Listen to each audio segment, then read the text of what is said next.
I don't see anything from the future Hall of Famers I've fought over the years that says that he's a special fighter. But I also know that when you got an opportunity to fight any champion, any weight class, you got to give, for the hell of it, you got to give the guy that's taking that chance to become a champion another notch up from where he is or where he might be on a 1 to 10 scale.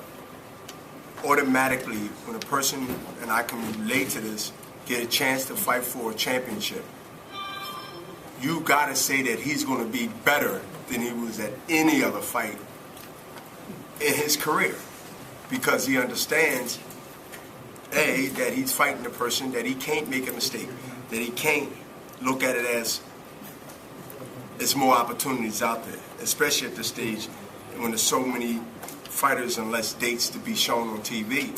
And so I'm looking for to be even better than he ever was, as far as from the from the Cleverley fight on.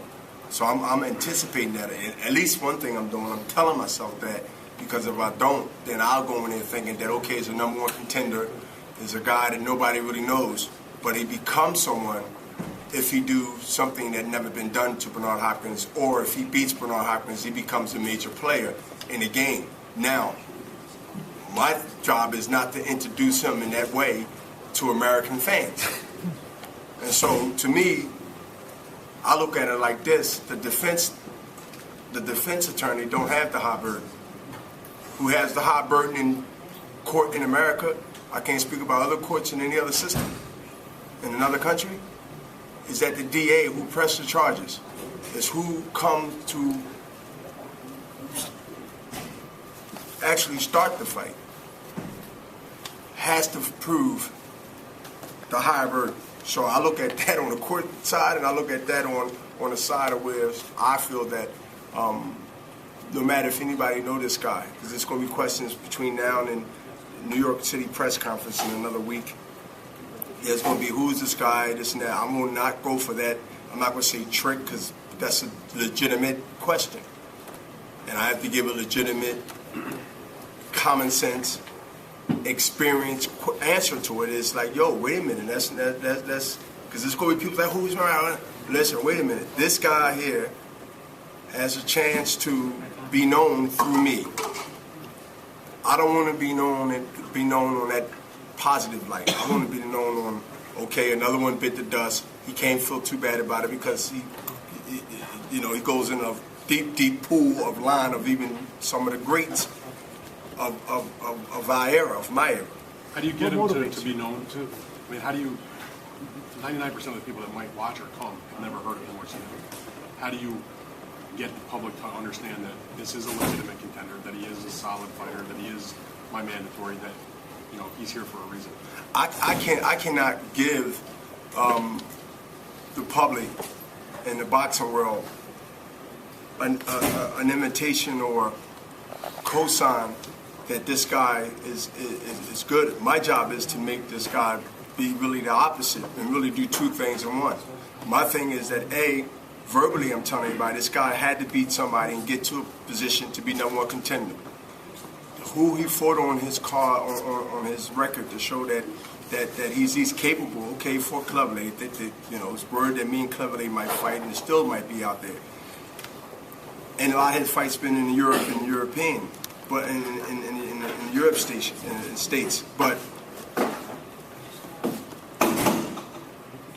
I'm caught in a situation where it's not bad for me at this age. It's just that this is an obligation that I agreed to fight under, based on fighting Cloud.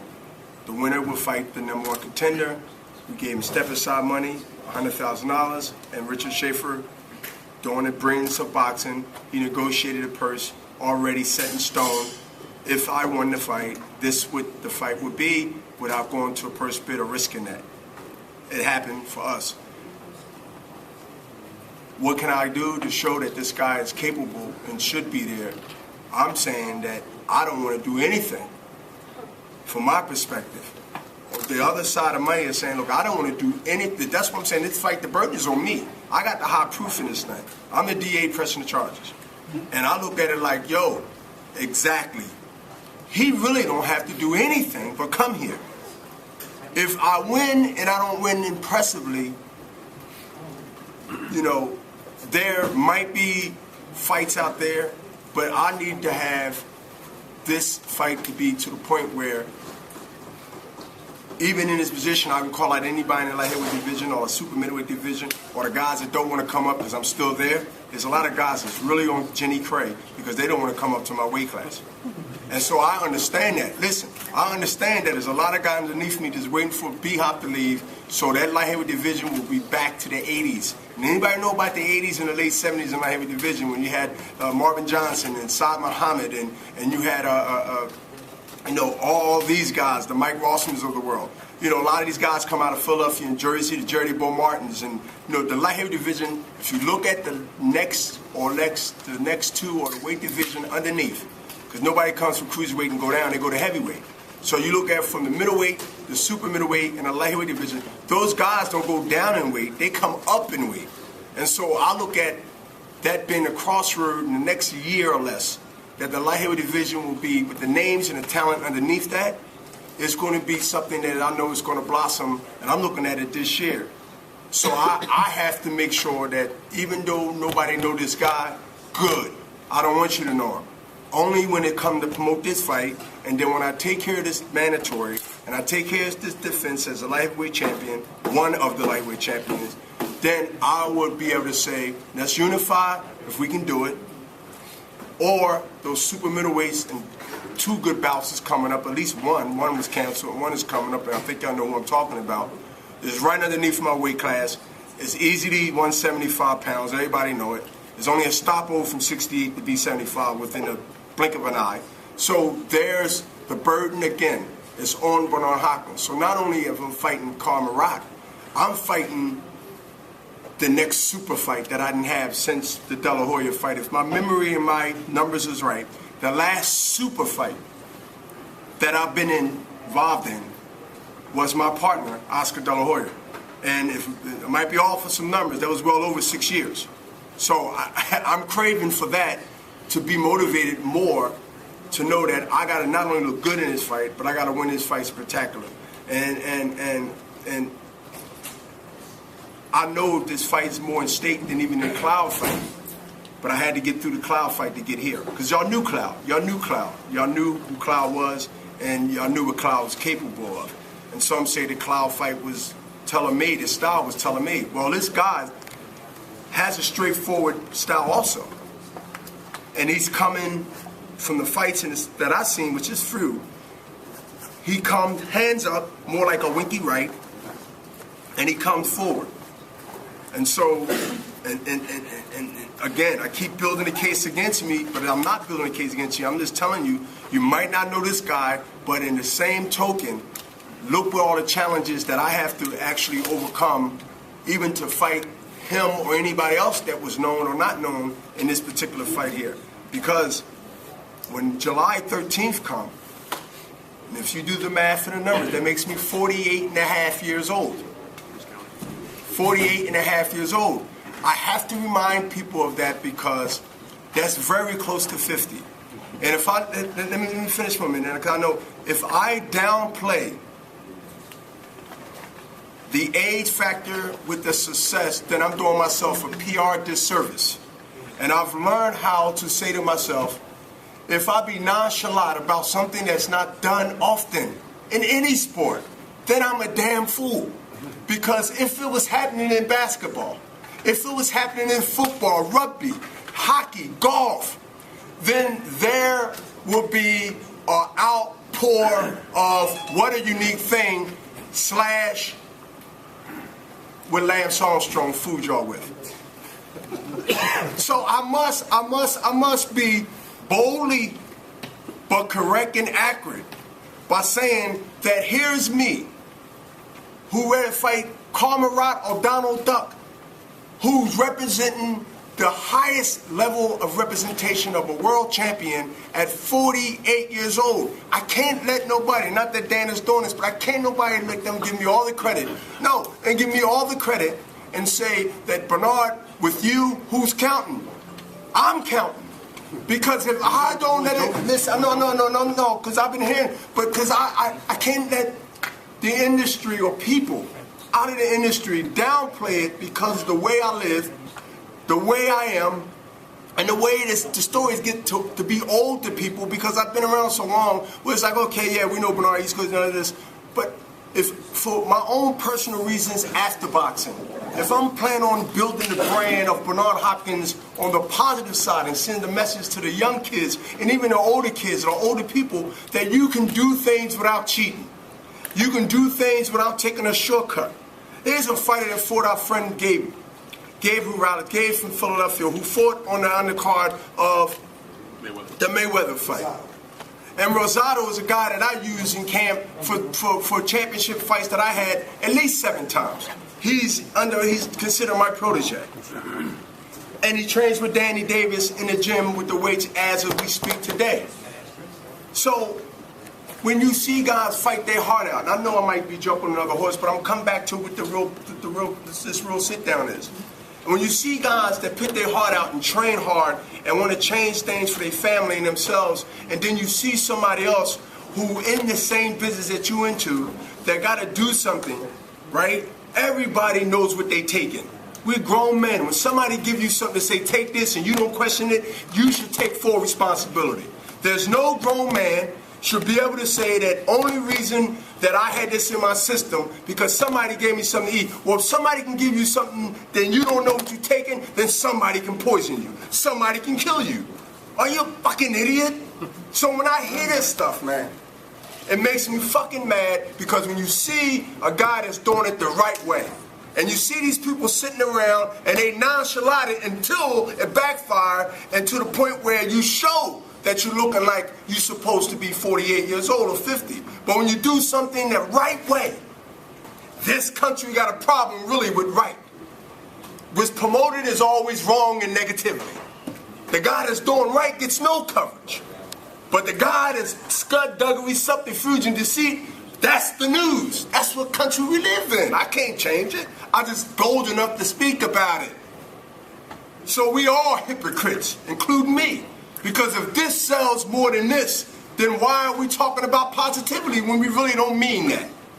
What we mean is what sells. And what sells is subterfuge and deceit.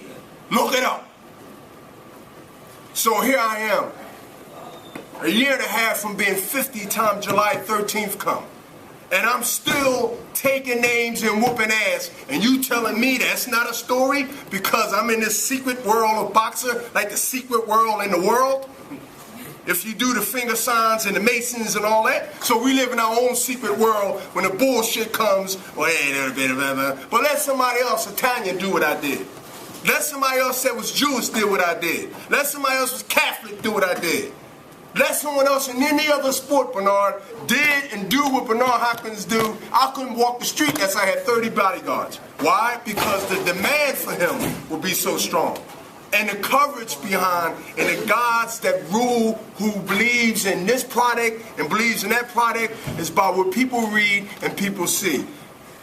The media has a big, big voice in everything that goes on in this world, including sports. Because most people will take the glass or polluted water or clear water and they would drink it just because someone of status says it's the right thing to drink. And all I'm saying is this: when you have a situation where you have a guy or team that's doing something very unusual, you will see coverage that's justified. You'll see when the Miami Heat was almost ready to break a record. Why was that shoved down your throat in a good way every fucking day? Why was it important for the NBA to keep showing all the time that LeBron James and the Dream Team was ready to get 30 plus something win? Why wasn't they sport they thought that was so significant and so great? You know why? Because they got sense. not agendas, only to promote what's ready to happen, and it's called history. Only in this sport. Only in this sport will you look like a freak because you're 48 years old and you're winning titles. Only in this sport, when you're doing something as long as anybody expect you to do it, is how long you going to do it. When you going to quit. When you going to retire. Wait a minute. Don't you understand that y'all are witnessing something that y'all might not see in your damn lifetime again? But I'll sit back and I'll humble myself.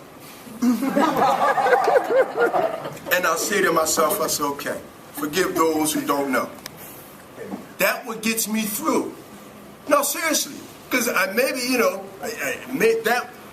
forgive those who don't understand, because if they think that this can happen, maybe it can, maybe it will, maybe it wouldn't. If they think that this is something in our lifetime, I'm saying my lifetime too now, that this is going to be something that we're going to be covering over and over again, so, it's no big deal. We know somebody's going to get 20 defenses and stay in one weight class for 10 plus years. Oh, that's going to happen. We know somebody's going to fight till they're 48 years old. Maybe Florida's the closest one they can do that now. And he's undefeated. I think he's 35, 36. So maybe, he even said he won't, but maybe he'll stay another 10. Don't you understand how many years you got to stay in the game to even break that record? 12 more. That's 12 more years. That's a long time, buddy, in this game of boxing. But nevertheless, it's no big deal. It's no big deal. But when I look at things like Dan and Bernard and everybody here, and this conversation has nothing to do with any point in anybody in boxing. This is now broad, right? This is broad. I'm going to use Lance Armstrong for a minute. And I've been using him a lot, even with the last fight. Because I'll piss in any bottle. I will give my stool if they need that, my spit. I will let them follow me around and see what I eat, which Comcast already did. They still show it every now and then on the archives. Matter of fact, they had something old on yesterday leading up to the Oscar De La Hoya fight. I watched it in the bed in the hotel yesterday.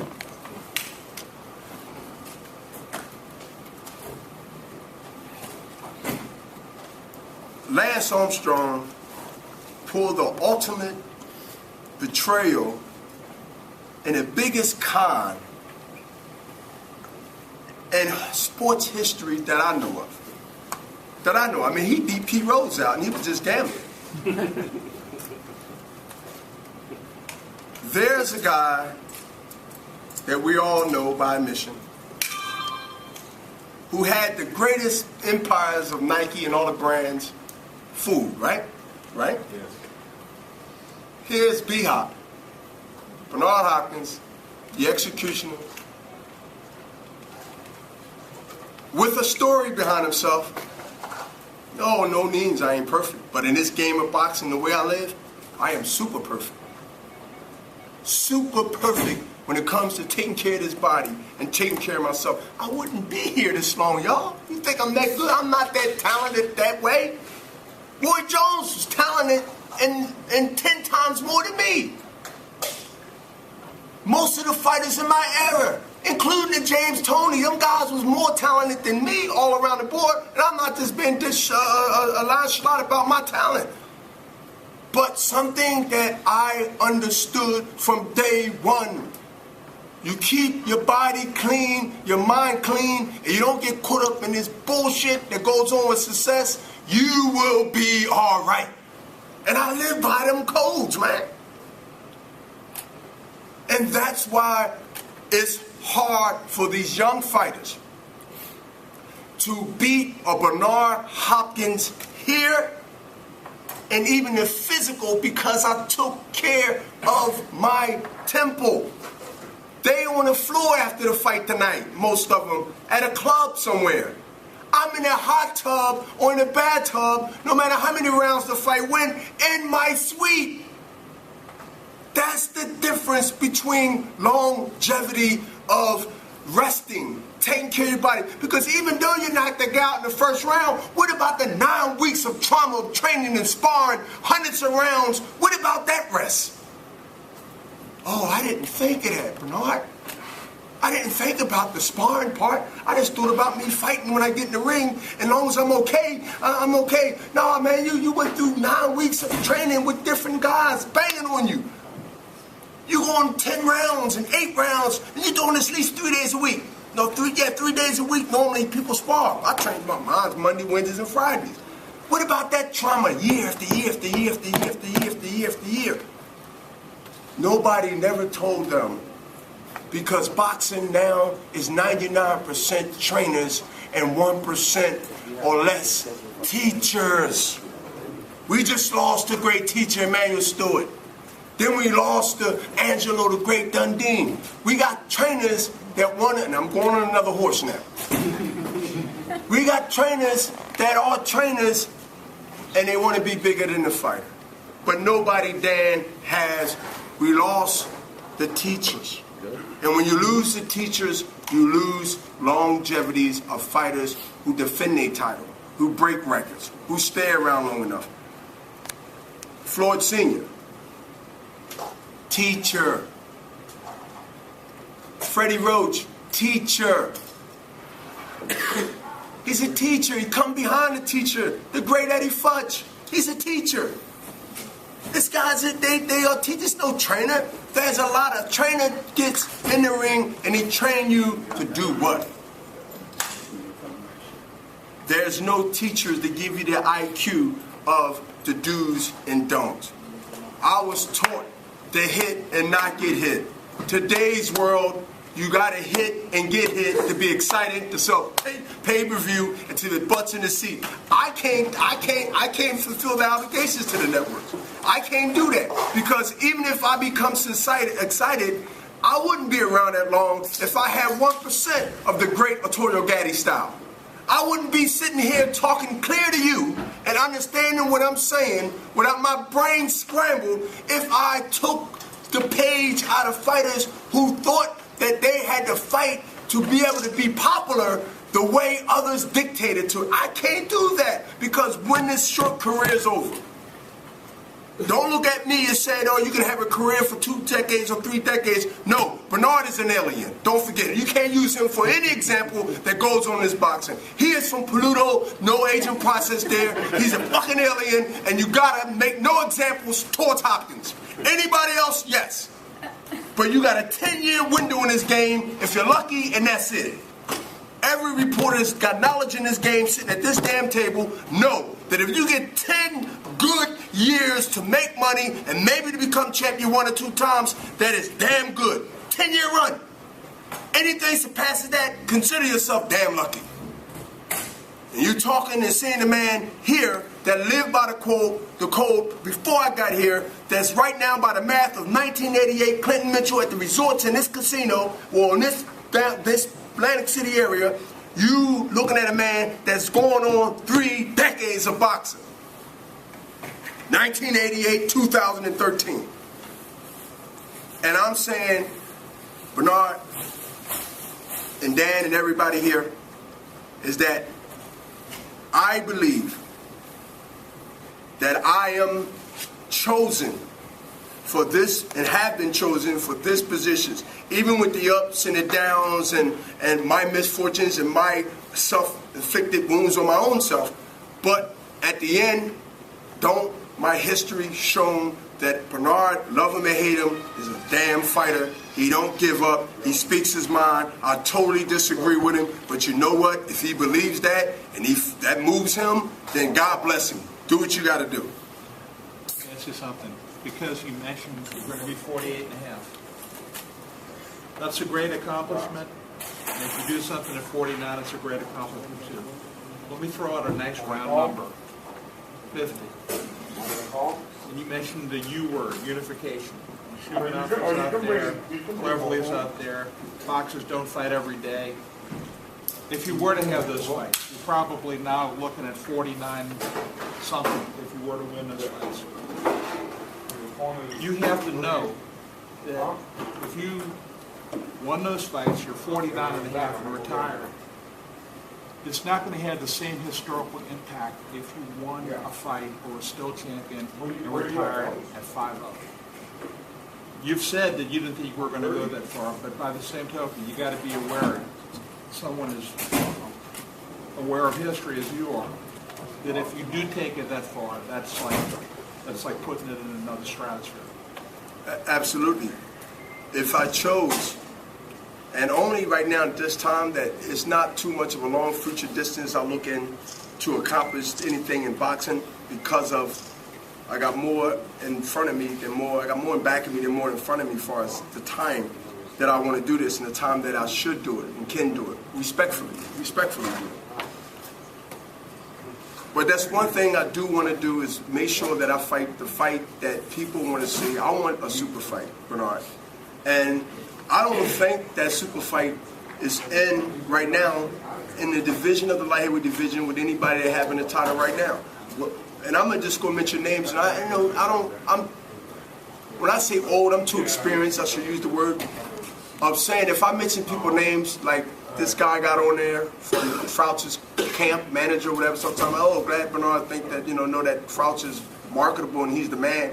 See, I'm not playing those games. I went through that in my early game when you mention the guy's name. All of a sudden, you mentioned Frouch? Yeah. These guys start. You mention the guy's name, and it's like Michael Jordan say he would like to play one-on-one with such and such. All of a sudden, this guy think, I must be the man because Michael Jordan mentioned my name. It's silly. It's stupid. When I'm saying if you think you're the best and you telling people you're the best, I want to pull the covers off you and show that you're not the best, and you're good. You will beat some of the guys that think they're the best too. But I'm telling you that we can do a big fight. That's a super fight. And now it's all about names. To me, there's super fights, and right now, those super fights really don't have a title. They don't have the title of the light heavyweight division. The super fights for me is the guys that want to come up, but I'm just still there. Now, obviously, we know that Ward would be an interesting fight, but we are already mentioned and established where I feel about that, and Ward did the same. Far as Frouch, big fight. Why? Because even if I go to Europe, which I'd be glad to go. Or even if he come here. Matter of fact, he's been in Atlantic City, I believe, twice. So he didn't gain also fanfare from America.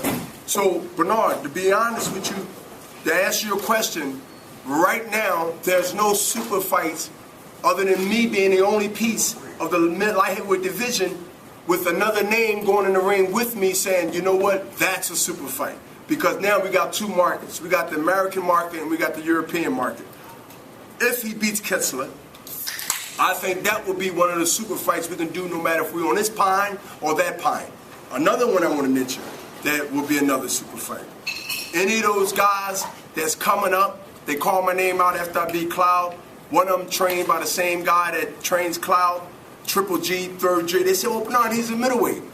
Well, I went up from 160 and jumped 2 weight classes to go up to fight Tarver, and everybody thought that I was losing my mind.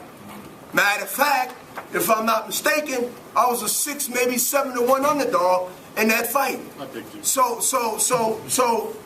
out of Dan Raphael, Bernard Fernandez, and maybe a few, I think Tim Smith said he'll never go against me since I humiliated Pavlik here in Atlantic City. No, Felix Trinidad. Felix Trinidad in 2001. Yeah, you said that, okay. That was it. So you understood in 2001. I've been riding. Tim said, I'm not taking that chance. Y'all say what y'all want to say. Now he might agree or disagree with other things, but I remember him saying that, and that was 2001. I'm glad he corrected years. But right now, Dan, I'm telling you, I can go and say a couple more names. But I don't want these guys. See, when I say these names, these guys, all of a sudden, you give them a commercial. Listen, Richard said to me yesterday, he said, Bernard, man, it's going to be hard, people, they're calling, but it's going to be hard to negotiate if you start mentioning these guys' names. I said, I want to use the reporters who might like me or dislike me to say, well, Bernard called you out. What do you think about that? And see what their response be. What are they going to say? Well, he's kind of old, ain't he? They won't say that to Bernard. They damn sure won't say that to Tim. And I know damn sure they ain't going to say that to Dan Raphael, because Dan or anybody else was going to say, I'm hoping they would say, did you see his last fight? I mean, and again, they look, they don't work for me. Did you see Bernard last? So I take that away from them. So what I'm doing is doing a skillful thing that I did when I was promoting myself, even when I had promoters coming up. I had to be my own promoter. I did a lot of risky things, right? Well, I did the majority of things I did was crazy. But I had to do them to get the attention, y'all. I had to, and I'm not saying accept it or not. I'm just telling you, I had to be my own promoter and take my own risk to stir up controversy and conversation the best way I could. And it was in some. Half of them, most of it was a nasty taste. But I got their attention. That's all my thing. It's like a kid in school. If he felt he's getting no attention, there's a lot of things he would do that you would say, my God, he did that? Yes, I've been there before. Been there, done that. So if these guys don't want to fight, then I want them to say to the fans and all that, stop lying. I don't want to fight the old man because the old man will embarrass me and I don't have an IQ to back up that I'm the champion like I'm frauding around, frauding around, telling people that I am. And that's what I'm doing. I'm using, now they might stop right there when I say now because I'm really letting the cat out the bag. I'm using the media through my own systematic way of saying, well, you heard Bernard called you out, Frouch. And his manager went right on there, well, we're not interested in Bernard, and, Bernard wanted to fight. Frouch was on a call a couple days ago, yeah. And he actually was asked about you. Yeah. And said he would love to fight you, and that he respected you as a great champion. He said all the nice things. The one thing he did But his manager was saying something, was saying something different. But the one thing he did say about it was, if he beats Scott, he would love to fight you, be it here or in England. Doesn't matter. I went on record and said the one thing that. he did say was it would have to be at a catchweight. He wouldn't come all the way to 175. Your thought about this? Well, a catchweight is 72, catchweight is 71, whatever we come. First of all, I accept. I mean, let's get that. No, listen. First of all, look, Dan, 99.9, he gets it right. And I'm not patronizing, I'm trying to give him the truth. If he told Dan that, or somebody told Dan that. Everybody on the call. Everybody. I'm in. Hey, I did it for Pavlik. Matter of fact, I went to the law, cut 7. I did it for Winky Wright. And that's to my knowledge, that's all I did. But I cut off 5 pounds off this lean body. So again, 48 years old, cutting down in between 75 and 72 or 71. If we can make this fight, either there or here, let's not forget that, then come on. Let's go where the money's at. Let's go where the crowd's going to be. They business people. Richard is a good numbers guy. I call him the numbers man, not the one in the neighborhood on the corner store. He's a number man. So Richard, make it happen. So I win July 13th, right? I'm fighting the dark horse. I know about those dark horses, right? I want to look good winning, so now that even anticipation is even more now. And good thing Frouch been here twice. He been here with Andre. Well, I was here at that fight. 3 times then. I remember being there 2 fights. Frouch been here 1 time. I mean, in Atlantic City, I seen him here in Atlantic City. So he's familiar with Atlantic City. They fought Connecticut also. But I like to fight him in Brooklyn. You know why? They have a big following in Brooklyn on both sides. Bernard, what if Kessler wins?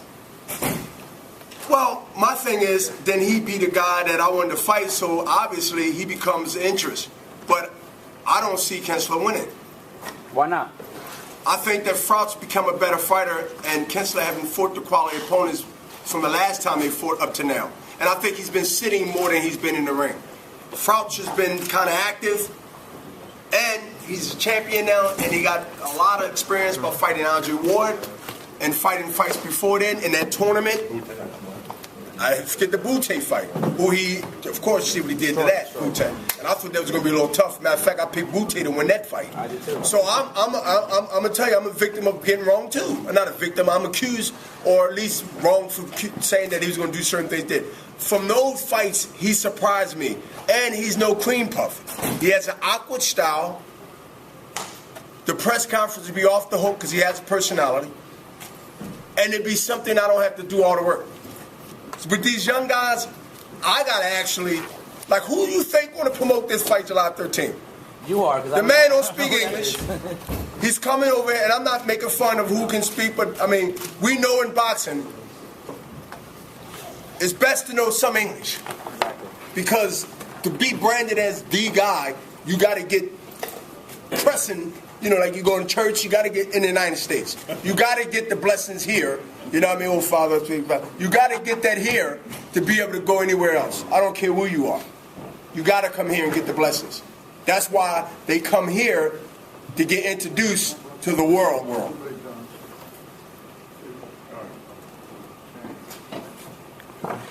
25 years, man. You've been at it. Is it 25 or 26? Since 1988, your first Yeah. done. Well, I wasn't good at math. So, Discounting money, that's sorry. motivation motivates you to this. I mean, when are you going to stop? I don't know. But I know that, put it this way. I know that I don't see 50 as somewhere I'd be going to the ring as a 50-year-old man because, I mean, what's the purpose? I think right now I'm having more fun than proving that the era I live in, majority, not all the fighters, but majority of the fighters that's in can fight, but they haven't learned the sweet sciences of the art of the sport. And if I was held down and say, Bernard, give me a percentage of the fighters out of 100 that you think that lack getting that teaching from the teachers that's not in the game like they used to be, I'll say it's 40% out of 100 that's not getting the teaching to be able to beat a fighter, not only of my magnitude, but someone that has the teaching and can bring the body to the table. That's the physical and the knowledge too, also. When you left the ring all those years ago after losing your pro debut to Clinton Mitchell In Atlantic City. in 1988, could you even have envisioned that you'd be having this sort of media gathering as a world champion at 48? No. I couldn't even imagine Bernard probably doing that at 38 until you start getting to those numbers. I mean, think about it. Like I would have been really looking like a total asshole if I've been sitting up there at 30 years old saying, you know what, Bernard, I'm going to be champion at 48. Who does that? Dan Raphael, guess what, man? I'm going to be champion at 50. Bernard, I couldn't. Because y'all thought I needed a head check, first of all. Like, wait a minute, you're talking about 48 years old, Bernard, you could possibly be a champ or any other undisputed. It wasn't in my vision. It wasn't something I planned. It wasn't something that I knew I can do once I get there. Time goes with being busy, and you look up, Bernard, even though I pay attention to the clock, to a point where, okay, 1 year passes, another year passes, and I'm like, yo, I'm feeling better and I'm having more fun than when the serious business of boxing was more of a nasty taste in my mouth than now. And I don't know, maybe it has something to do with my comfortability of who I'm with, who I'm involved with, and that is, again, Golden Boy and the situation that 7 years now, 6 years now we've been in existence, and I've been affiliated, been partners with. And so maybe that has something to do with it. Maybe now that I'm 40-something, it's a light on me and I'm getting some attention. And I mentioned this, I believe, to Dan. I know I said it to Bernard, about when I was coming up. The era I was coming up, I'm going to name two fighters that got, and I might sound like a little spoiled kid here, not spoiled, but a little kid has something to get back. I felt like the third kid in the house. I feel like James Toney, who deserved to get what he got, and Roy Jones Jr., and then it was Bernard Hopkins. And I was the third child in the house. And we know if you're the third child in the house, normally you get looked at third, and you get the third, not the seconds, not the first plate or bite out of the apple. So I looked at it as being the third guy in the house at that era, the Roy Jones, the James Toney, and the Bernard Hopkins. Now I got the light because those guys have went their way and established who they are, greats in the business. And now that I'm around, there's really nobody competing or comparing anybody in the light heavyweight division like in the middleweight division. When I was in the middleweight division, before the tournament, you had the Roy, and he deserved to be there. You couldn't hit Roy with a handful of rights at the middleweight division. I was in the ring with him at his best in '93 at RFK Stadium. But as time went on and years go by, I see myself saying, man, now people are focusing on me. And again, I'm gonna look at me right now as a 40-year-old man speaking like I'm 19 or 20, but that's the way I feel. I feel now that because of things that change over the time, for good, for bad, for a lot of us fighters, right? Shift. It's like the guards have changed. You know, you was on head, you was on top, you ran the city, you the governor, you the mayor, you this, then it's changed and came. And the smoke didn't clear, and I'm still here. And I'm still here representing the highest prize in boxing, and that is one of the titles that considered respectfully world championship title. And you open the book up, and somebody said this guy is 48 years old and he's a world champion. Either boxing went downhill or this a bad motherfucker. Think about it. Either if a 48-year-old guy that's soon to be 49 time he fights is still fighting and got one of the respectful titles in boxing, either boxing have declined tremendously or we dealing with a bad motherfucker. How you gonna know when it's time to go? Huh? How you gonna know when it's time to go? When you get your ass kicked. 2011, when you broke the record. You fighting George? No. When a fighter gets old, it's not at the night of the fight. It's in the gym, but the trainers and the ones that know they got something that they will forfeit, maybe a check, they will be or not be honest with the fighter. You don't get old tonight in that gym. No fighter will get old that night in the gym. It happens before the gym. Just like you know if somebody's going to be a criminal. If he's stealing and you got an 8-year-old son, and every time you go to the store, his pockets are full all the time, you know you got a potential criminal, thief, that you got to get help right away. 8. Now, when he was 2, maybe okay, Tim, okay. When he's 3, you give him. But now he's 8, and he's taking the damn cash register. He ain't taking the Skittles no more. Or the Jolly candies. Jolly Ranchers? Jolly Ranchers, see, she know. You know you got a potential mass murderer when you see somebody's killing a damn dog in the street or a cat. You have to change that behavior real quickly, Bernard. You got to get the man some help, or woman, some help. So fighters get old in the gym, not the night of the fight. Do you have somebody that will tell you? Well, Nazim? Oh, absolutely. Nazim would tell me in a heartbeat. Yeah. Nazim would tell me, just like he would tell me, man, you looking better, man, and you all right? Everything good? You know, you got that spark and, you know, you cool? Right now it's mental with me. I'm weighing 184 pounds, man. Nazim, man, go to Atlantic City up. I was going to stay home. No, I want to break camp. I'm in camp. Literally, I'm in camp. And I'm going out there when Demetrius fight one of the twins on next month in California. We're going to have our gym stuff. All my trainers are going to be with Demetrius. So I'm just packing my bags, getting on the flight for 6 hours, and I'm going to be training outside of California when Demetrius, my nephew, defend his US3 title with one of the toughest fights in his careers. Who'd he fight? One of the twins. Charlo twins. Yeah, Charlie. So my thing is, I'm training on the go, and then I lock it down with 4 weeks and some change prior to my fight. But right now, I'm walking around 10 pounds. What fighters today? The young ones. They 3 weight classes. If you get on the scale, boxing should start a thing like this to save health. Fighters training themselves and putting themselves at risk. You weigh a fighter 2 months after his fight, I guarantee you, he's 3 divisions heavier than he fights. Now, to be 48 years old, and I was 46, ever since Bernard been covering me over 18 years. I fought March 9th. We get on the scale after I did my run on the boardwalk. Took a couple of Golden Boy employees out there. That's our thing. When we go somewhere, we don't sit around and eat. I try to get everybody motivated. Haven't got Richard out there yet, but I'm going to get his cigars and then I can get him. 185 pounds, man. I just fought March 9th. Now I don't have 2 camps. I don't have to go to camp to lose 25, 30 pounds and then, oh, shit, I got to fight. Let me look at the tapes and see who I'm fighting. I always got the upper hand on these guys. I've been doing it for 2-3 decades, keeping my body under. Middleweight division, kept my weight 10 pounds under 70, 68, 69. And then when it's time to train, it wasn't how hard I trained, it's that you don't train too hard because A, you overpeak.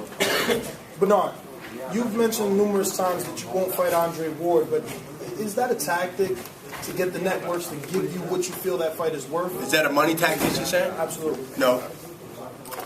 Wow. I mean, they would be the biggest fighter. It couldn't be a money tactic. It couldn't be a money tactic because I even went on record and said if they even offered me $15 million. Now, that's a lot of money. Why not start high to get them to come in where you really want? Well, if I say 15, they might say 25, and I might say you got a deal. Hey, I got one.